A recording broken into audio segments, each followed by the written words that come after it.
Good morning, Jim Hodges here, Bella here. Bella is a little lab puppy that came in for our residency training program. She's been very good. She embraces life, she's excited, she's happy, she's loving, she's affectionate. That tail will go a million miles an hour. She wants to meet people, she wants to embrace people. That is great, but it needs to be done with our control. What do I mean by our control?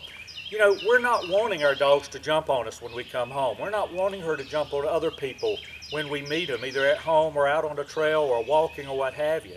She has to understand that it's important to be calm when our leader, which is you, which is me, asks her to do something. When she does it, we praise her. We don't overpraise a very excited dog like this when she does a command, primarily because we don't want her to break the command she's in, because she's going to use that to get crazy. We praise her, we love her, we're calm and deliberate when we have her holding the command and work very slowly. Hope that makes sense. She's happy, we love that. That's one of the ideal things we can have, but there still sometimes need to be controls.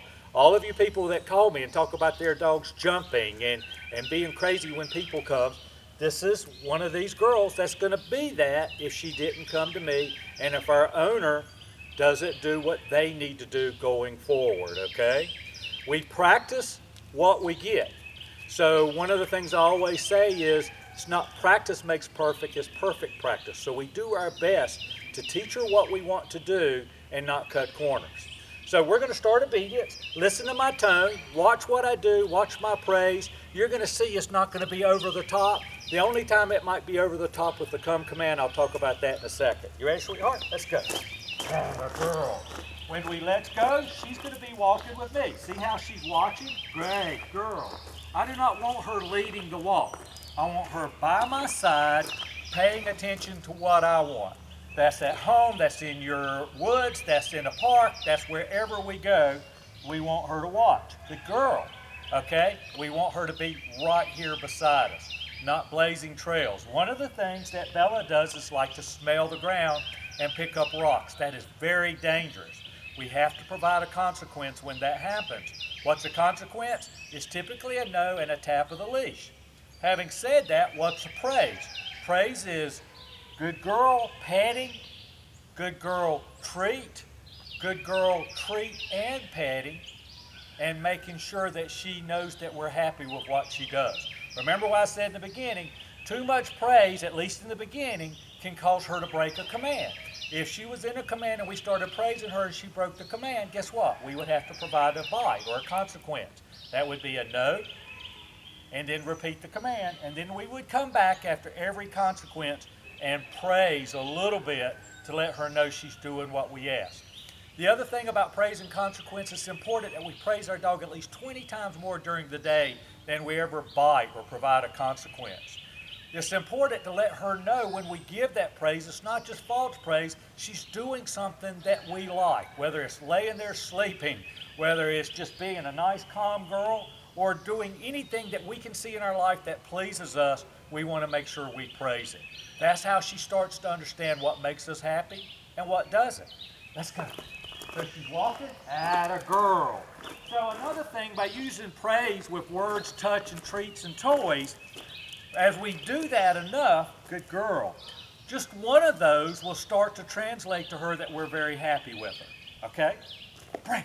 Break is my release command. Why did I break her? She wasn't really in a command, but I just wanted her to know I was ready to start again. Sit. Good girl. Sit means sit. She has to sit. She has to hold that sit no matter what I do, okay? If she started to get up in that sit, or if she didn't sit, I would have taken the leash. No, sit. Notice the tap and release. It's not pulling. It's tapping and release. When we pull the leash, we're doing the work for her. When we tap it, we're making her think about what we want. Our tap doesn't need to be intimidating or dominating. Our tap is just a touch. We may build from there, and we talk about that with each of our clients for that particular dog, but it's never to a point to intimidate, dominate, break a dog's spirit, or hurt them. When I have a dog in a command, this is just a little sidebar, break. See how she got happy and came right to me? When I release a dog from a command, I want to give them praise. I want to love them. I want them to know I'm happy. And by break, doing that over and over, what happens? We become the center of the universe. And she wants to come to us, and we want to praise her and let her know we're that happy with her. The hand signal, right, sit. It's just like that. Good girl. She has to hold that sit.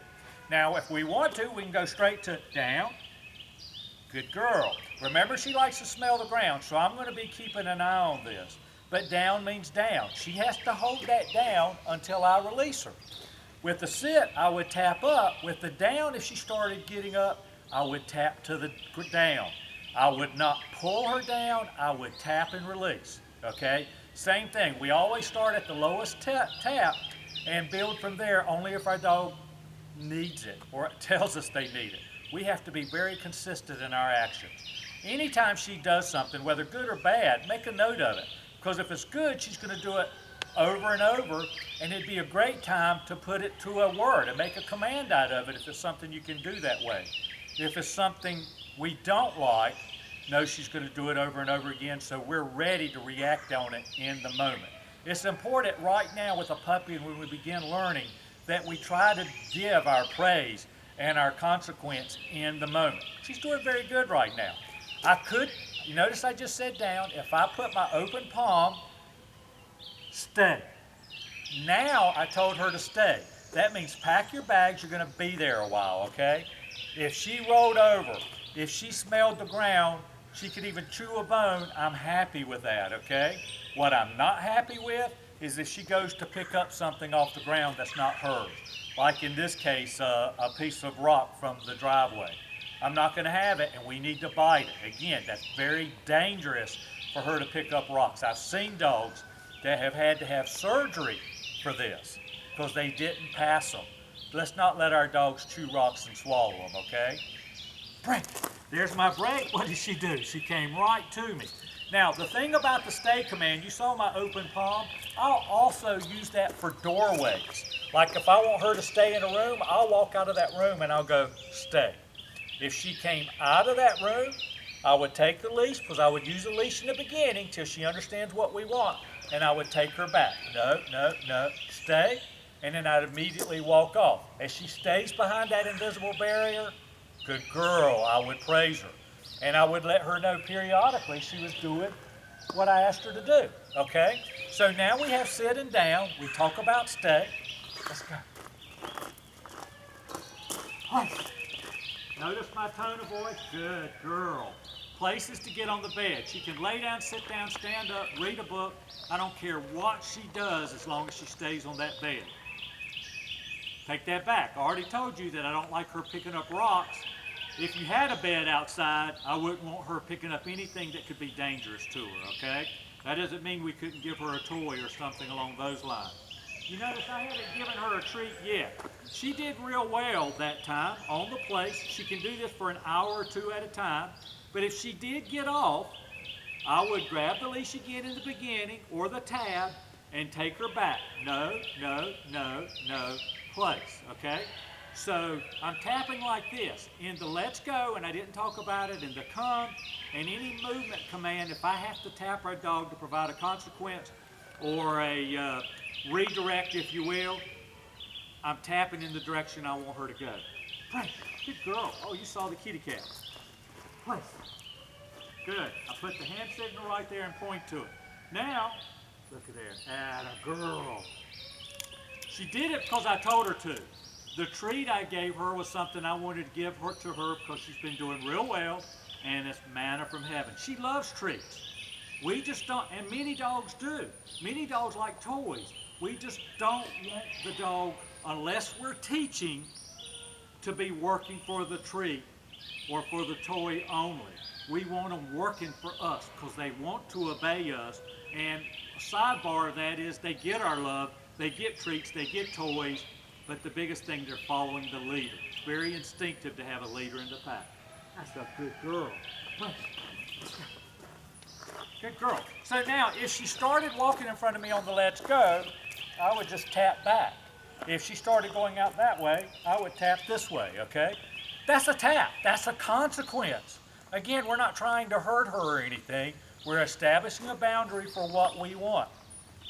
Bella is never going to need at least with us, is never going to need a heavy consequence. If you had a dog at home and she wasn't listening and you were being very consistent, very positive, but when she messed up, you were showing her that she was doing wrong, she's just telling you you may have to go to another level. But we never, never, never want to get to a point that we're hurting a dog or doing anything along those lines. We want it to be a part of really just redirection and leadership. Let's go. The other thing we taught her to do, and she did very successfully, is starting to load up into the car. Now she's still a little young, and they have a SUV. She's still a little young to jump straight up to the seat. But we taught her to jump into the floorboard and get up. How did we start that? Right here. Up, load up. Atta girl. Don't fall off. That's a good girl. For some reasons, dogs love to load up. I guess it gives them a little higher elevation. They feel strong. She's wanting a treat right now. I'm going to give her love. I'm not going to give her a treat because she's asking me for it, okay? I would never let a dog tell me what to do. Even if I wanted to do it, I would break, make a change, and come back later. Sit. The next thing is the heel command. Good girl. I love it when she watches like that. The heel command is an imaginary box by our side, and we want her to stay in that box. When we're walking, she's going to be watching what we do and gauge our walk, our pace, and everything else. And her goal is to try to stay here. Our goal is to try to keep her. Heel. Good girl. So one of the ways I do that, whoops. See how she came right? A little bit more. No, good girl. So why did I tap her up a little bit more? She's trying to do what I want. I made a real sharp turn. Making that sharp turn, she has to understand, heel, where to come. Good, that was really well, okay? And then at the end of the heel, she has to sit, she has to hold it until we release her, okay? The other thing that we have, and really the last thing, is the come command. There are two versions of come. One is on leash, which really sets the precedent for off leash, and then the other is the off leash come. On leash, we want to work through obedience, teach her to come, and encourage her, maybe in the beginning with a treat. If a dog is treat motivated, have her come and sit with us, okay? Let's go. Sit. Good girl. So you see how she held that sit? Hand signal, come. Good girl. And she sat right in front of me. This is one of those times I would not go crazy over the treat or the praise, because she would possibly break it. Again, when she comes and sits, she has to hold it. Break it. Atta girl. The other way is after we do that, come. So she learns where to go. Good girl. Now I'm going to give her a treat, and when I give her a treat, pet and love. I could do that two ways. I could break her and give her the treat, or I can give her the treat. But if she broke that command, I would have to bite her then. Even because I was praising and giving her a treat, she has to hold that. Good girl, break. That's such a good girl. Yes, ma'am. All right, so she was a little bit of a puller when she came. Actually pulled a whole lot. We used this little bitey collar to begin with. She really doesn't need it anymore with us, but for an owner, I typically tell them they need to tap and bite with a leash and a collar until that dog's obeying them, or their dog's obeying them 9 times out of 10 the first time they ask. Then they can start progressing to off leash. Now let's talk about the come. She's an outdoor dog that has some acreage out in the country. They want to run. She wants to run loose. This could happen in your backyard as well. So when she's out there running, we don't make it the point of telling her to come unless we know she's going to come. What does that mean? That means if she saw that cat or there's a butterfly or something like that out and she's playing with that and we tell her to come and she doesn't come, what did she just learn? That word meant nothing. You know, unfortunately in life, we teach our dogs a lot of not what to do by giving no's, by giving commands and not asking our dog to obey it. It's important that we communicate properly in the physical world and in the verbal world and in the scent and taste world, okay? So if she was out there, I would have her, and she's going to want to walk with me because she's really pretty much off leash trained for me right now. I tell you what, good girl. Now, if she came off, I would bite her for that, okay? I would take her back, no place. So, I'm going to break her because I'm not going to tell her to come unless she's committed to coming. Break, good girl. And what does she automatically want to do is come to me. But say she was off leash. Listen and what, you may have to replay this. Bella, hey, come. Good girl, we pet her, love her, break. Atta girl. When you replay that, you're going to see I got her attention, showed her a treat, showed her the toy, but I did not say come until she was committed to coming to me, till she was in the action of coming to me. I like to tell people that when she's committed to coming to me, she's got all these wonderful thoughts going on in her mind, and that's when I want to plant the seed word to come, or here girl, whatever the command will be. Then when she gets to me off leash, I'm going to give her a treat, I'm a pet, I'm going to give her the ball, I'm going to do whatever, I'm a lover, and then I'm going to release her. Another reason why clients lose the ability to get their dog to come is because when they come, they punish them, which is a big no-no, or they'll hook them on the leash and take them and put them up because they have to go to work. The come command has to be something that a dog truly wants to do, and we can't do anything on the back end to look like that we're providing redirection or discipline for it. That's the way we're going to get our dog to come. So you're saying, what am I going to do if I have to go to work? Well, you get your dog to come, right, come, atta girl, like that, okay? Then you release her, you walk around with her, maybe you have a ball, maybe you have another treat. Take about a minute or two, and then you can say, oh, I have to go to work. Then you take your leash, put it on her, and say, come on, baby, let's go. You carry in and you load her up in the crate or put her in the house or whatever you may do. We have to set the come command to be something that she wants to do willfully. It's just like a fireman or a policeman or anything like that that goes through rehearsals and practice and practice. They're not practicing for the danger, they're practicing in case of danger. And that's what we want to do. Every single time we can do this, we're just building that recall command. You're going to do it without distraction, then you're going to start to add distractions if you can, but you're going to get her attention first right now and only tell her to come when she's committed. Wow, I took a little longer than I anticipated, but that's okay. I hope this has helped you. Good girl. So, now sit. Good, break. So, you notice I was getting ready to give her the treat. Yeah, I want her to work for me. So I'm always going to ask my dog to do something if they want a treat. Something easy, but guess what? They have to do it right to get the treat. Know that. Thank you so much. My name is Jim Hodges, JimHodgesDogTraining.com, 336-945-3232. She's going to have a great life if we can get our leader to step up and be the leader. I'm always here for them. If I can help in any way possible, all someone has to do is call me. They come to me. There's no charge at all. JimHodgesDogTraining.com, Jim Hodges Dog Training on Facebook.